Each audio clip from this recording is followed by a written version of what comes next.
هسه والله ما افتهمت، باكر عطله دوام. اليوم بالليل تبين بالاخبار، هسه ما مليت من العطل. نم عول شمل، هو اكو احلى من النوم للظهر؟ طاب رتب النوم، تقول واحد كنا بكرسي.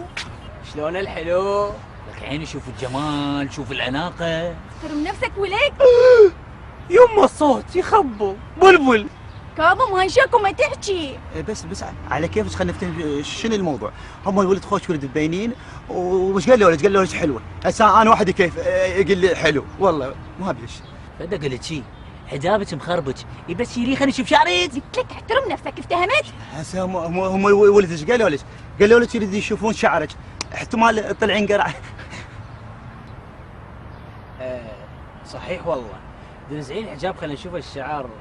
طبعا انتم صدق ما تفتحون وما عندكم ذره خجل. ترى هي شعرها اصفر، انا شايفه، ترى هي ذاك اليوم متحجبه. كاظم هاي ايش بيك؟ تخبلت؟ يا اعطيني رقم تليفونك خاطر نتعرف على بعض اكثر. يعطيك مرض ببطنك تريد؟ ابو الشباب دز لي رقمك وانا ادزك رقمه. صدقني ايش بك تقاطعت؟ ايش بيك شكو؟ ايش بيك هو ذا ضايقوك بالليل غيري. يلا دبري هيك. شنو لك؟ بس انتم مبينين ما راح يضايقوه، والله مبينين خوش ولد، الله يحفظكم يا رب. وانت لا تبين علينا ثقل، يلا اعطينا رقم التليفون. صدق عشان تعوف الثقل، هي ما ثقل، هي انا تشوف شلون ما عمي انتم انطونا ارقامكم وهي خليت خابركم، والله وروح اختي نجاة. انت شنو تريد تصرفنا؟ لا هو منو انا حتى اصرفك عمي والله العظيم. يلا مش منا. هو انا هم جاي اروح، والله عندي شغله جماعتي منتظريني.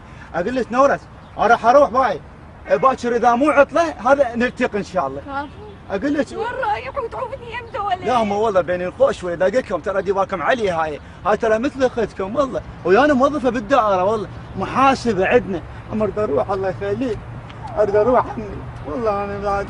يلا كمال خوش ولد حبابين. وين كاظم؟ هسه اجيب شغله كاظم اشرب شربة واجي. انا حالف ما اطلع ويا مرة مخاجل.